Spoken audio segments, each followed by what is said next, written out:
전능하사 천지를 만드신 하나님 아버지를 내가 믿사오며 그 외아들 우리 주 예수 그리스도를 믿사오니 이는 성령으로 잉태하사 동정녀 마리아에게 나시고 본디오 빌라도에게 고난을 받으사 십자가에 못 박혀 죽으시고 장사한 지 사흘 만에 죽은 자 가운데서 다시 살아나시며 하늘에 오르사 전능하신 하나님 우편에 앉아 계시다가 저리로서 산자와 죽은 자를 심판하러 오시리라. 성령을 믿사오며 거룩한 공예와 성도가 서로 교통하는 것과 죄를 사하여 주시는 것과 몸이 다시 사는 것과 영원히 사는 것을 믿사옵나이다. 아멘.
예, 사랑하는 우리 성현교회 성도 여러분, 우리 3월 수요 예배 때도 같이 말씀으로 교제하는 시간을 갖게 되어서 하나님께 감사드리고 또 반가운 마음으로 인사를 드리게 되었습니다. 계속해서 우리 마태복음을 묵상하고 있는데 지난주까지 했던 내용에 이어서 오늘도 마태복음 말씀을 통해서 함께 은혜를 받도록 하겠습니다. 오늘 같이 은혜 받을 말씀은 마태복음 14장 22절에서 36절까지의 말씀입니다. 제가 읽겠습니다. 예수께서 즉시 제자들을 재촉하사 자기가 무리를 보내는 동안에 배를 타고 앞서 건너편으로 가게 하시고 무리를 보내신 후에 기도하러 따로 산에 올라가시니라. 저물매 거기 혼자 계시더니 배가 이미 육지에서 수울이나 떠나서 바람이 거스름으로 물결로 말미암아 고난을 당하더라. 밤사경에 예수께서 바다 위로 걸어서 제자들에게 오시니 제자들이 그가 바다 위로 걸어오심을 보고 놀라 유령이라 하며 무서워하여 소리 지르거늘 예수께서 즉시 이르시되 안심하라 나니 두려워하지 말라. 베드로가 대답하여 이르되 주여 만일 주님이시거든 나를 명하사 물 위를 오라 하소서 하니 오라 하시니 베드로가 배에서 내려 물 위로 걸어서 예수께로 가되 바람을 보고 무서워 빠져가는지라 소리질러 이르되 주여 나를 구원하소서 하니 예수께서 즉시 손을 내밀어 그를 붙잡으시며 이르시되 믿음이 작은 자여 왜 의심하였느냐 하시고 배에 함께 오름에 바람이 그치는지라 배에 있는 사람들이 예수께 절하며 이르되 진실로 하나님의 아들이로소이다 하더라. 그들이 건너가 게네사렛 땅에 이르니 그곳 사람들이 예수이신 줄 알고 그 근방에 두루 통지하여 모든 병든 자를 예수께 데리고 와서 다만 예수의 옷자락에라도 손을 대게 하시기를 간구하니 손을 대는 자는 다 나음을 얻으니라. 아멘. 좀 본문이 길고요. 또 여러분들 다 잘 아는 말씀입니다. 예수님이 무리를 걸으신 사건이죠. 오늘 말씀의 제목을 27절에 예수님이 하신 말씀으로 정해보았습니다. 안심하라 나니 두려워하지 말라. 우리는 두려움이 많은 시대를 살고 있습니다. 무엇보다 질병의 문제가 우리들에게 큰 두려움이 되고 있죠. 이제 백신을 맞기 시작했는데 병을 고치려고 하는 백신도 잘못 맞으면 어떻게 하나라고 하는 두려움을 줍니다. 그뿐만 아니라 전쟁의 두려움, 또 환경 오염 때문에 우리가 먹고 마시는 또 숨쉬는 이런 기본적인 생활에서의 두려움, 또 우리 진로나 취업 같은 우리 삶의 두려움들이 많이 있습니다. 오늘 같이 이 말씀을 통해서 은혜를 나누는 우리 성도님들 개개인에게도 이렇게 일반적이지 않은 특별한 두려움의 이유가 있을 수 있다고 생각을 합니다. 이 두려움은요, 우리 주변에 벌어지는 일, 내가 만나는 상황 때문에 생기기도 하지만 잘 생각해 보면 이 인간으로서 우리들의 그 본질적인 근본적인 존재 자체가 우리에게 두려움을 준다고 생각이 들어요.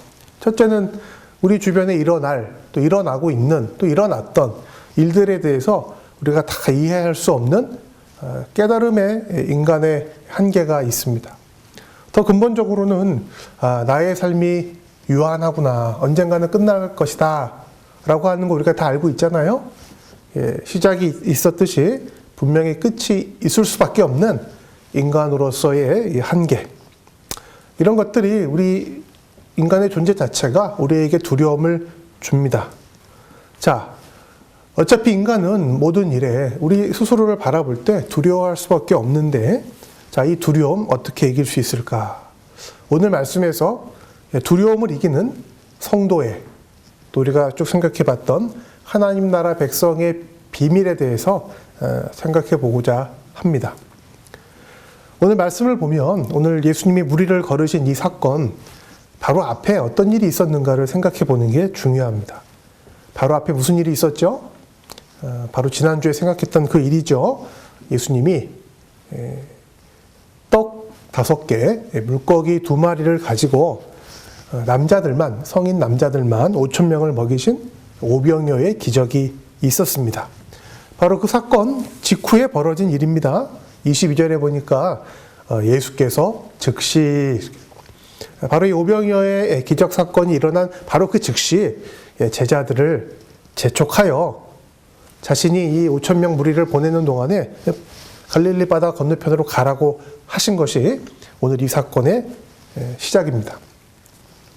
자, 예수님 왜 이 제자들을 즉시 재촉해서 가라 그러셨을까요?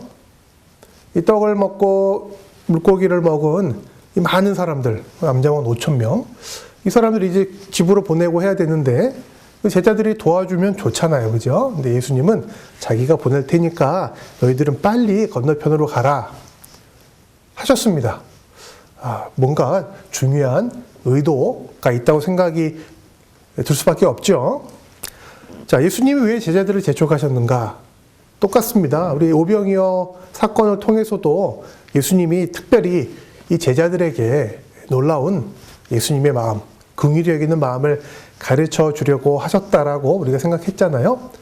거기서 끝난 게 아니고 우리 예수님은 이 오병이어 기적 사건 바로 직후에도 제자들에게 이 가르침의 시간을 계속 이어 가십니다. 가라 이겁니다. 뭔가를 이 제자들에게 가르쳐 주고 싶으신 것이죠. 자, 제자들을 보내시고 나서 예수님이 하신 일이 나옵니다. 무리를 다 보내신 다음에 힘드셨겠죠? 기도하러 따로 산에 올라가셨습니다. 저물 때까지 기도하셨습니다.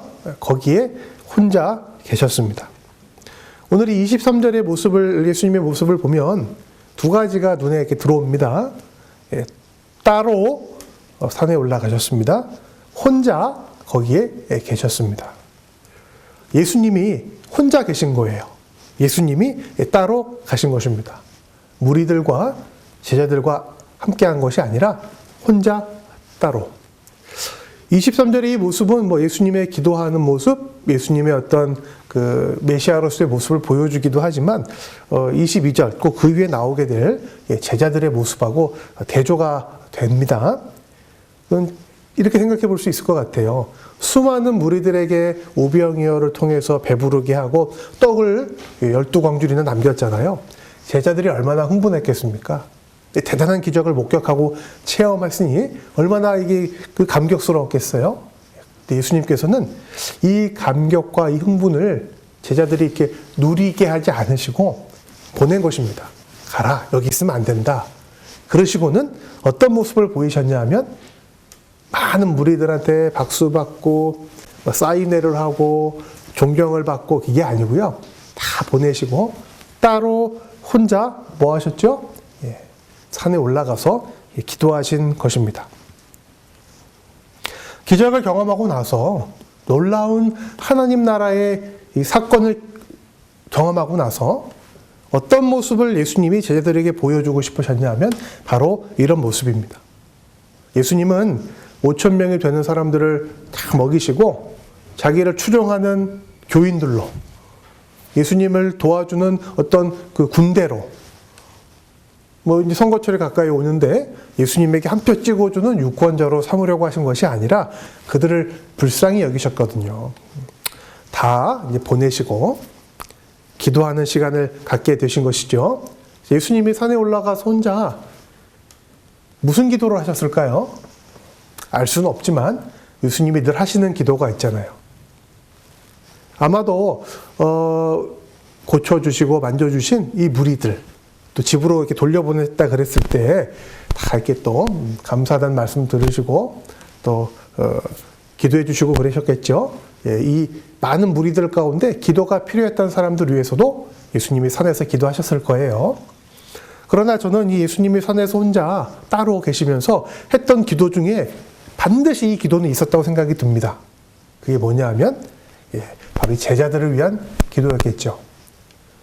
이 제자들이 이제 나중에 예수님이 승천하신 이후에는 교회를 세우고 예수님 부활의 증인이 돼야 될 텐데 오늘 이 오병이어 기적의 사건을 통해서도 자기들이 바라는 그런 인기나 명예나 욕심이 아니라 예수님 가지셨던 이 긍휼히 여기는 마음을 이 제자들이 배우게 해 주시옵소서 이렇게 예수님이 기도하지 않으셨겠어요? 많은 무리들 앞에서 엄청난 사역을 이룬 그것과 그게 중요한 게 아니라 이 사역 하나님 나라의 영광 속에서 한 사람 한 사람의 영혼, 자기 제자들을 놓고 기도하시는 예수님의 모습이 대조가 됩니다. 자, 그런데 어떤 일이 벌어졌냐 하면 제자들이 건너가고 있었는데요. 배가 나가지가 않는 거예요. 바람이 막 역풍이 거꾸로 부니까 배가 나가지가 않아서 24절에 보면은 심지어 고난을 당하는, 너무 힘들었던 거죠. 이거 역시도 우연한 일이라고 생각들지는 않습니다. 예수님이 제자들을 보내시면서 이런 상황을 통해서 뭔가를 가르쳐주고 싶으셨던 거겠죠. 고난을 당할 정도로 어려운 상황. 제자들이 어떤 마음을 갖게 되었을까요? 바로 이 두려움입니다.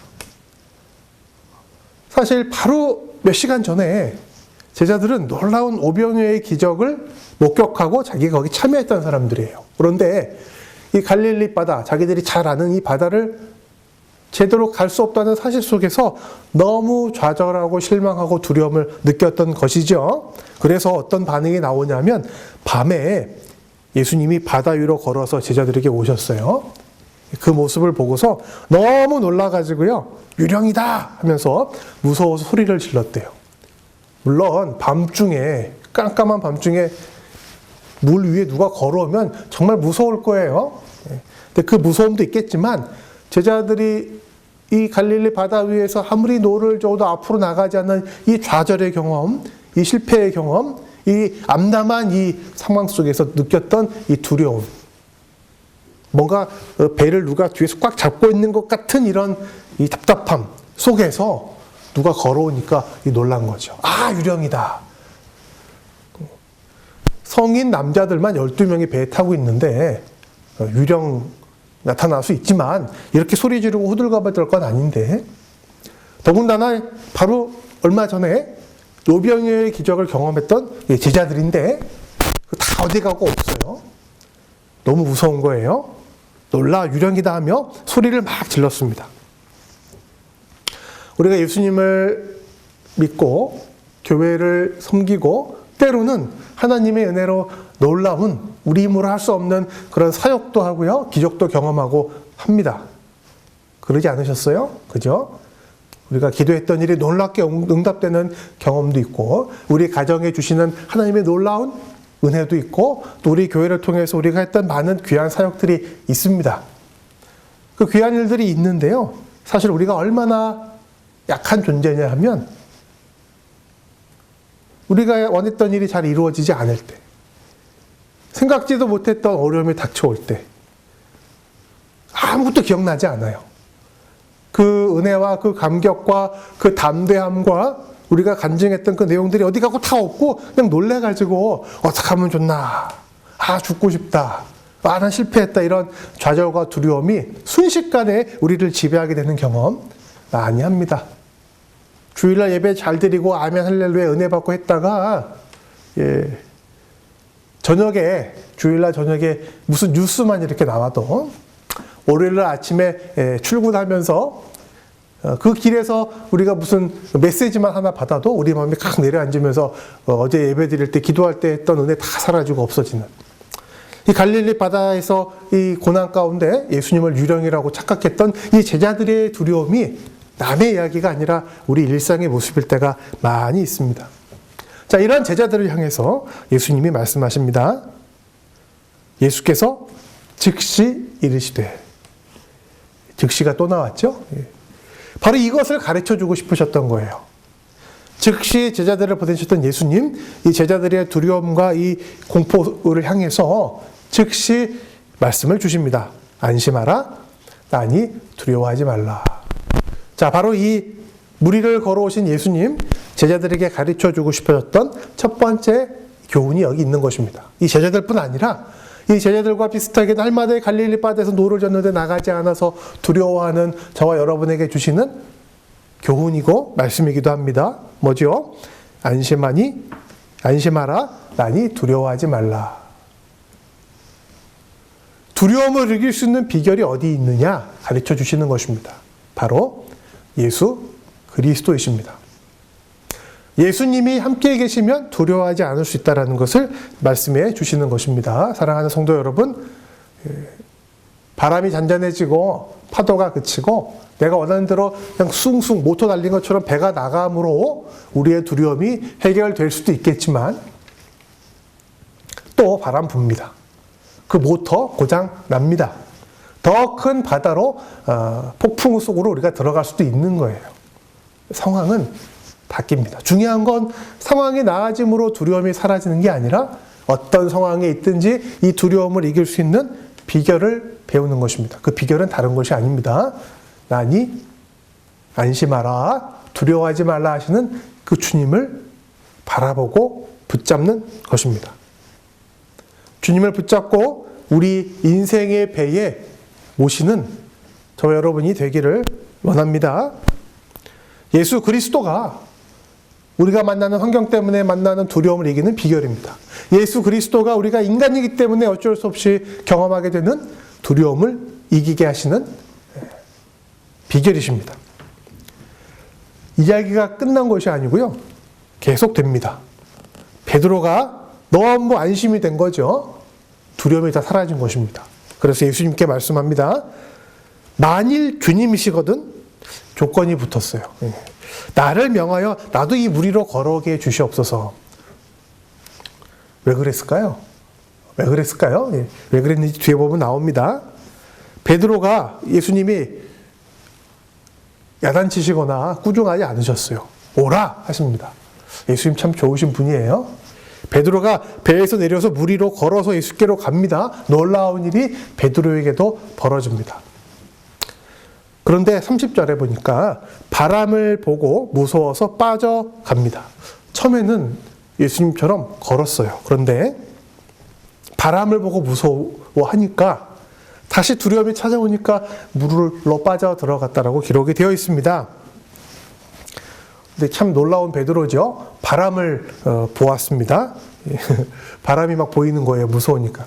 바람을 보고 무서워한 건지 무서운 마음이 드니까 바람이 보인 건지 모르겠지만 오늘 30절의 말씀을 보면 바로 이 베드로의 시선이 중요합니다. 바람을 보자 무서워서 빠져갑니다. 그래서 소리를 지릅니다. 주여 나를 구원하소서.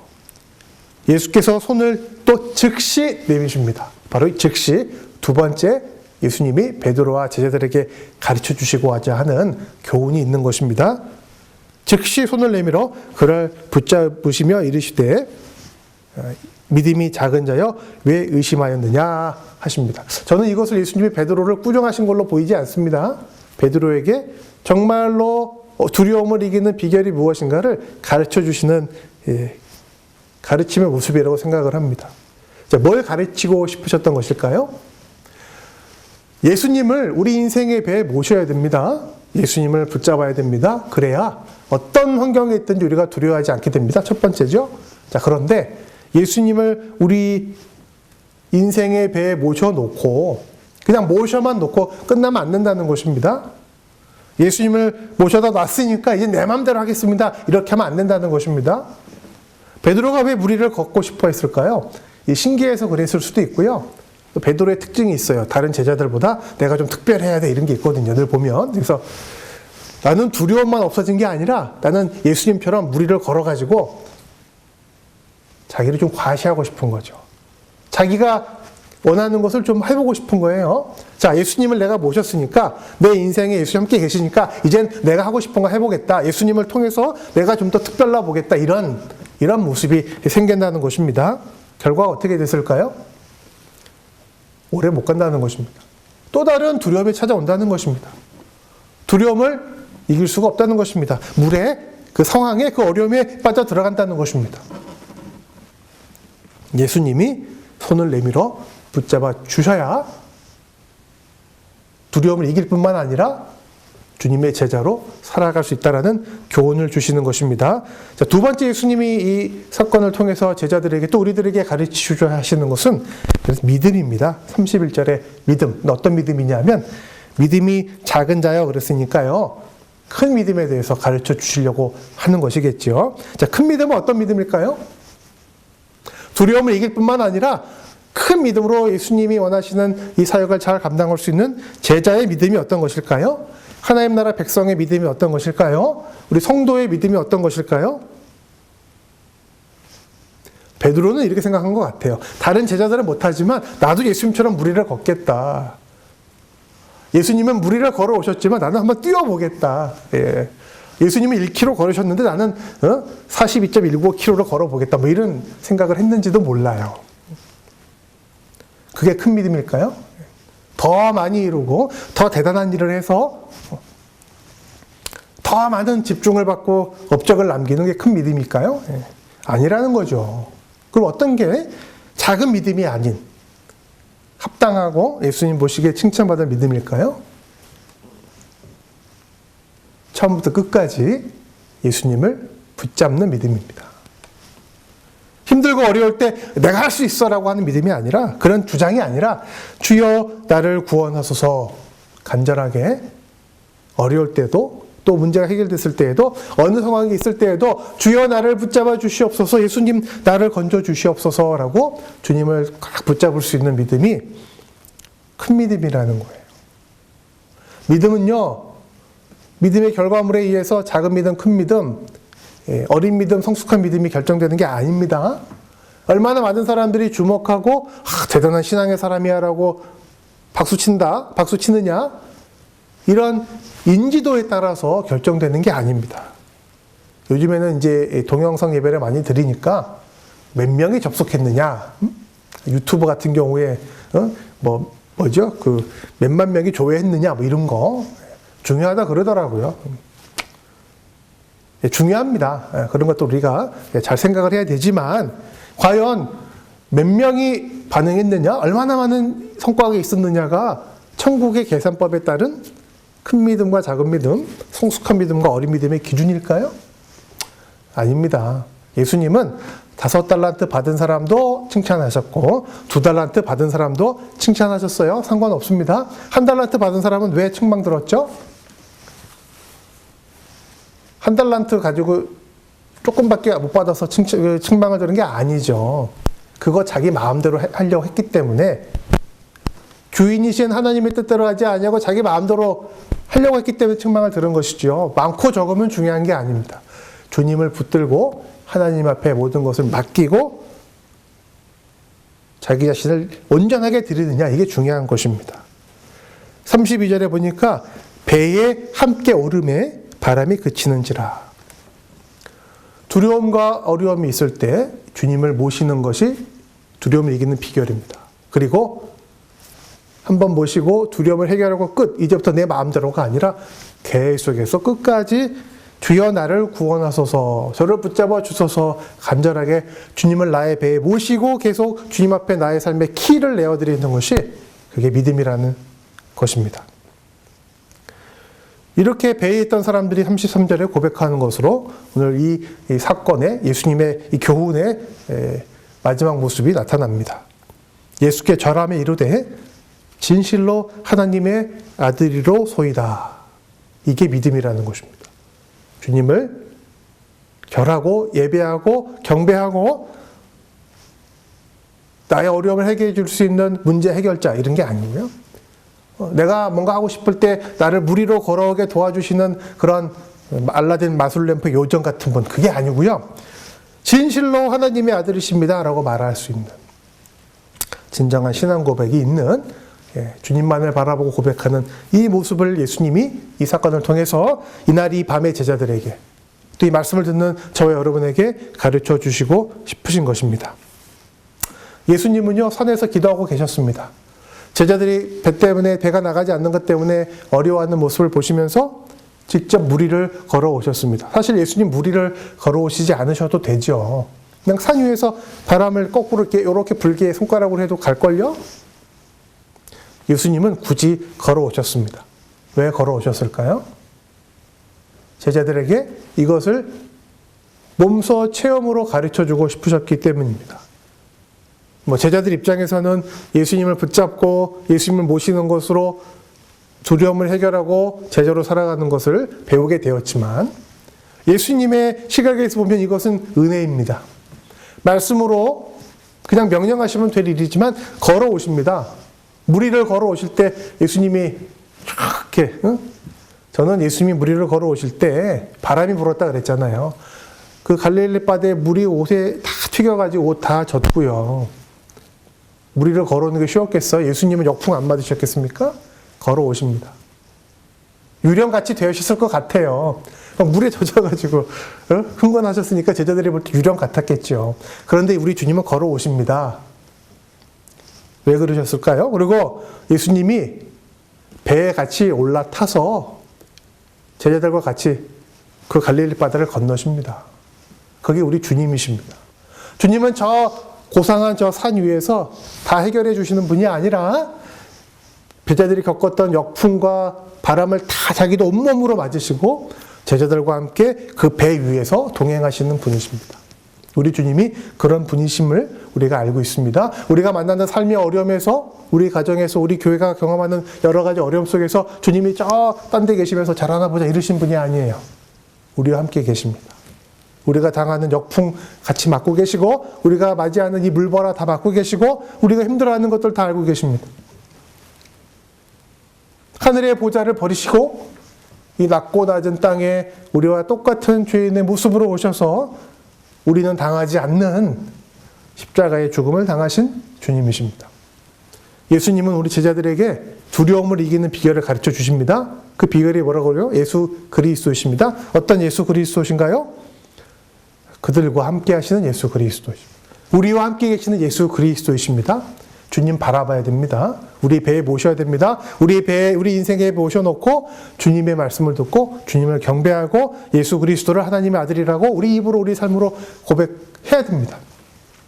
그 주님이 우리를 위해서 이 땅에 속육신하시고 십자가에 죽고 부활하신, 지금도 항상 우리와 세상 끝날까지 같이 계시는 주님이시기 때문입니다. 그 주님이, 예수 그리스도께서 오늘도 우리에게 얘기하십니다.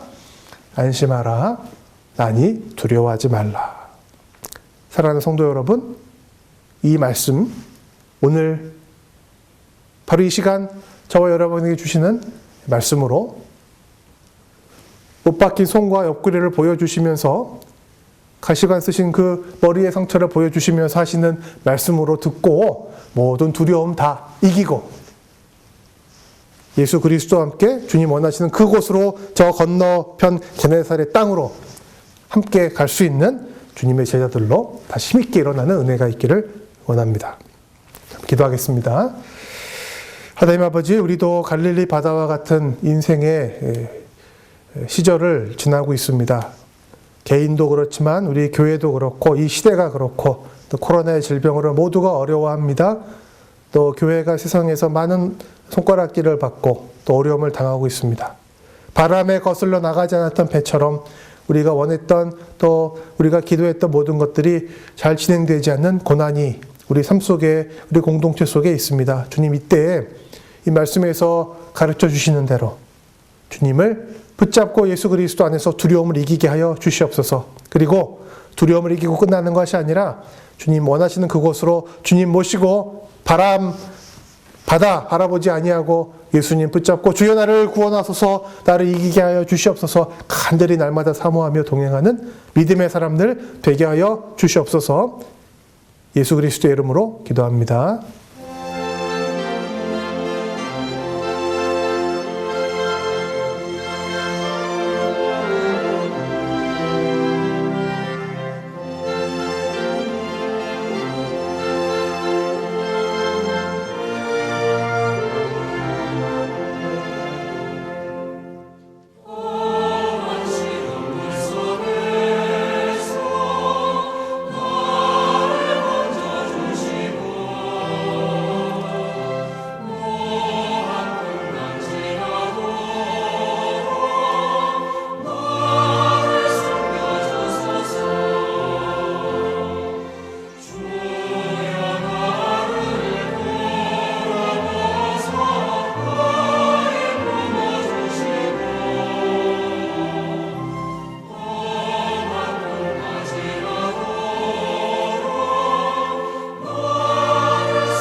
하늘에 계신 우리 아버지여, 이름이 거룩히 여김을 받으시오며 나라의 임하옵시며 뜻이 하늘에서 이룬 것 같이 땅에서도 이루어지이다.